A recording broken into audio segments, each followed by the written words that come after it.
بسم اللہ الرحمن الرحیم۔ محترم سامعین، السلام علیکم۔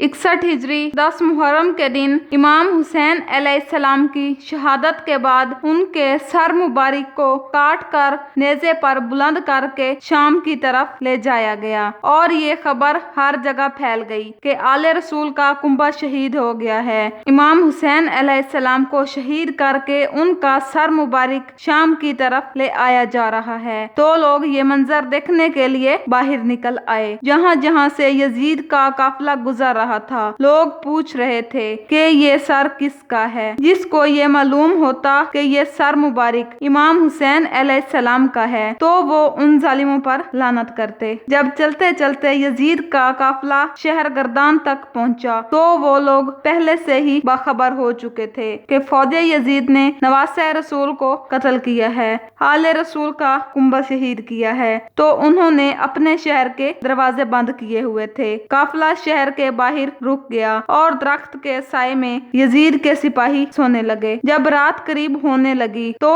ایک راہب قریب آتا ہے اور دیکھتا ہے کہ ایک نورانی سر ہے۔ اس سر مبارک پر آسمان سے فرشتے آ کر سلام کر رہے ہیں اور وہ سر قرآن مجید کی تلاوت کر رہا ہے۔ جیسے ہی وہ واپس اپنے گھر گیا تو رات بھر چین سے نہ سو سکا، بار بار یہی سوچتا رہا کہ یہ سر کس مقدس ہستی کا ہے، اور وہ صبح ہوتے ہی آیا اور سپاہیوں سے پوچھنے لگا کہ یہ کس ہستی کا سر ہے۔ فوج یزید نے کہا یہ حسین ابن علی کا سر ہے۔ تو اس نے پوچھا کون حسین؟ تو شمر نے جواب دیا فاطمہ کا لال اور رسول اللہ صلی اللہ علیہ وآلہ وسلم کا نواسہ۔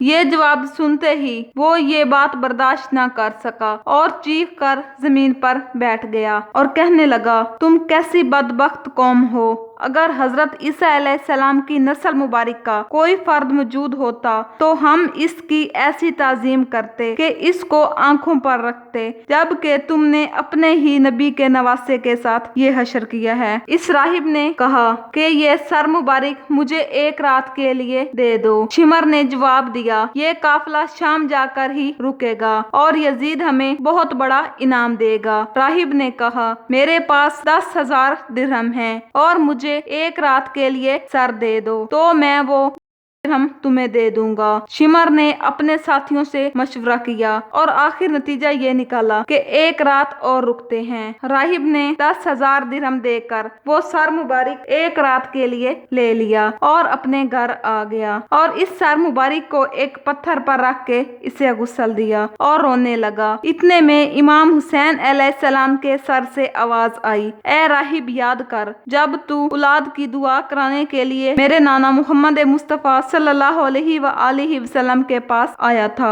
اور تمہارے مقدر میں اولاد نہ تھی، میں نے اللہ سے دعا کی تھی، اللہ نے تجھے 7 بیٹے عطا کر دیے تھے اور تم نے کہا تھا کہ ایک مرتبہ میرے گھر آنا۔ اے راہب آج میں حسین تیرے گھر آ ہی گیا۔ بس جیسے ہی امام حسین علیہ السلام کے سر سے راہب نے آواز سنی تو وہ زاروں کو تار رونے لگا کہ اے حسین علیہ السلام مجھے معاف کیجیے گا، مجھے معلوم ہوتا تو میں آپ کے قدموں پہ قربان ہوتا۔ راہب وہیں کلمہ پڑھ کر مسلمان ہو گیا۔ امام حسین علیہ السلام نے فرمایا اے راہب اللہ کی مرضی یہ ہے کیونکہ اس کا دین میرے خون سے ہی زندہ ہونا ہے۔ ساری رات وہ راہب امام حسین علیہ السلام کے سر سے گفتگو کرتا رہا۔ جب صبح ہوئی اور سر کو واپس کرنے کا وقت آیا تو وہ سوچنے لگا کہ میں سر کو واپس کیسے کروں۔ تاریخ نے لکھا ہے کہ وہ 7 بیٹے جو امام حسین علیہ السلام کی دعا سے اللہ نے اس راہب کو عطا کیے تھے، ان میں سے ایک کا سر کاٹ کے